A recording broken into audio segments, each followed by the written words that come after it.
Hi, this is Andrea Kane, and I'm here with you for HIT 292 reimbursement methodologies. We are still on week 2, but we have moved on to chapter 4, which is the last of our lecture videos for this week. We are now on to healthcare reimbursement methodologies, page 51 in your textbook.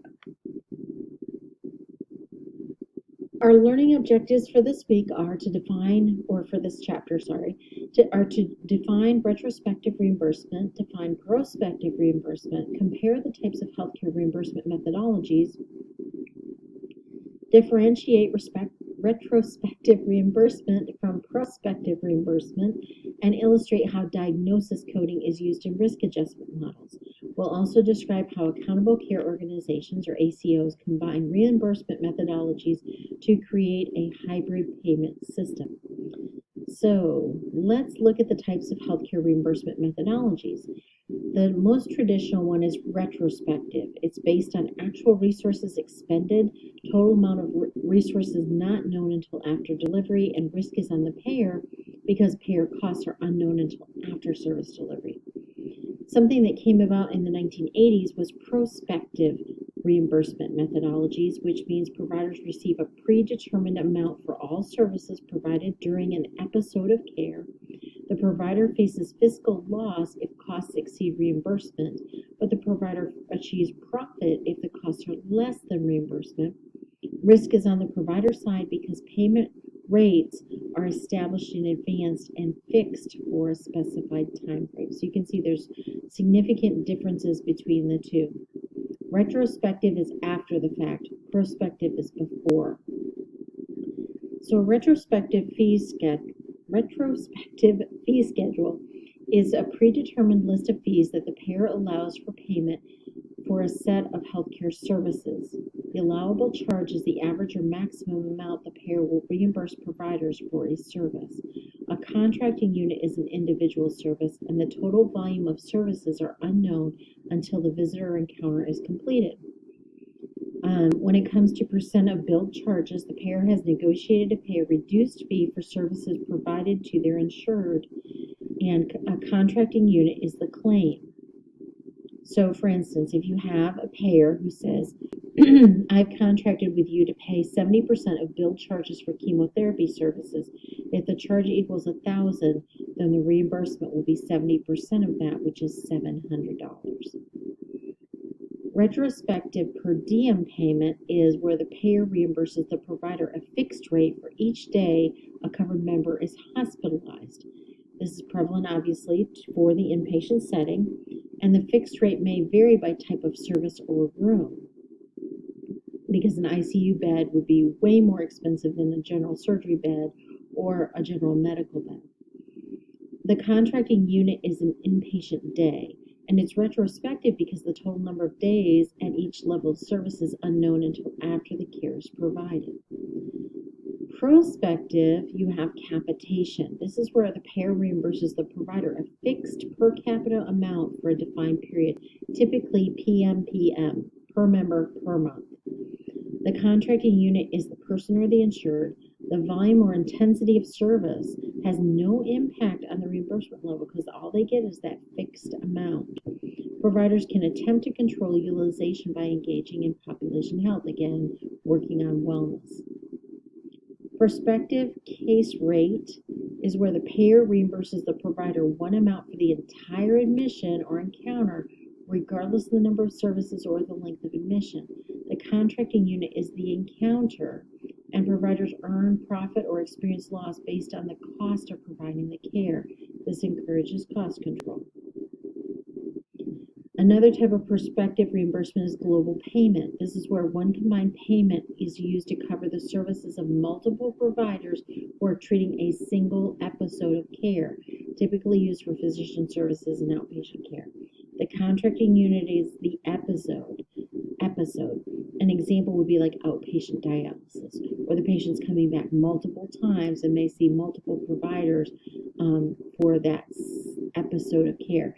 So you often see with global payment that the bill is saved up and only billed to the provider on a monthly basis or a quarterly basis for all the care that occurs during that time frame.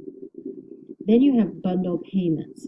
This is a predetermined payment amount provided for all services required for a single predefined episode of care.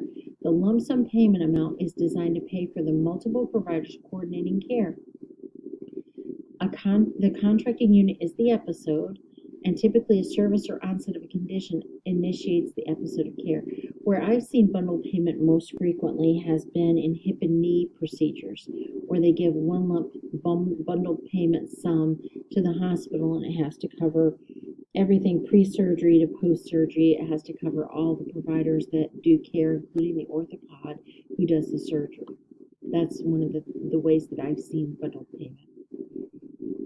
So types of healthcare reimbursement methodologies. You have retrospective and prospective, and there are criticisms to both, and there are pros to both and cons to both, like everything else in life.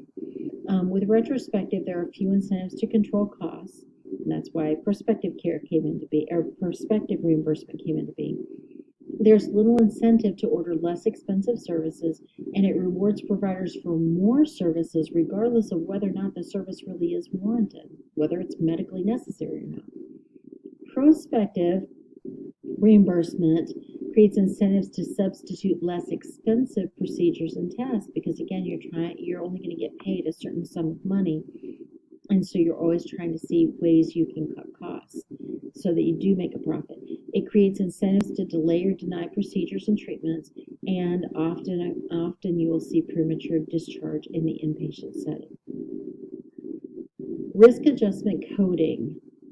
There are a couple of ways that you might see this, but the biggest one that you'll see is HCCs, CMS Hierarchical Condition Categories, HCCs. This uses demographic characteristics and health status to predict future healthcare expenditures using ICD-10-CM diagnosis codes to determine the patient's health status. So, at the start of the calendar year, you have patients who are treated by physicians. Documentation is coded. The HCCs are identified through ICD-10-CM codes that are applied. The patient's health status is established, and then payment rates are set based on the model. And those payment rates will last for the next year. So you can see why documentation and coding is absolutely critical when it comes to this type of a system. And if you look at your book, there's a case study for HCC documentation coding on page 61 that you'll probably want to take a look at. So again, high quality provider documentation is absolutely critical for accurate HCC coding. Well-trained coders are ideal candidates for risk adjustment coder positions because they know what questions to ask and clarifications to make. All right, moving on to ACOs, or Accountable Care Organizations. These are relatively new. They are a population-based model for healthcare delivery and payment. Their characteristics include the ability to manage patients across the entire continuum of care, the capability to prospectively plan budgets and resource needs, and sufficient size to support comprehensive, valid, and reliable measurement of performance. And this figure for ACOs is on the top of page 64. It's so hard to read on these slides, but on the top of page 64, there's some really good information. Pages 62, 63, 64, and 65 on ACOs, and I'd really encourage you to take a look at those and read through those carefully. All right, so the Medicare Shared Savings Program has two types of risk, one-sided and two-sided. In one-sided risk, the ACOs share savings with Medicare when expenditures are less than expected, and they're not required to share in loss when expenditures are greater than expected. This is called Track AB or Track 1 and Track 1. Then you have two-sided risk where the ACOs share savings with Medicare when expenditures are less than expected, but they also share in the loss when the expenditures are greater than expected. And these are called APMs, Advanced Payment Models. And so now we're going to go back to our patient, Olivia, and she's going to go through her examples, and it's going to talk you through how all of this involves. And then we've got Malachi coming back from Medicare.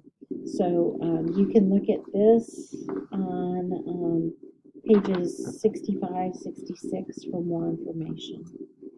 And that is it for chapter 4.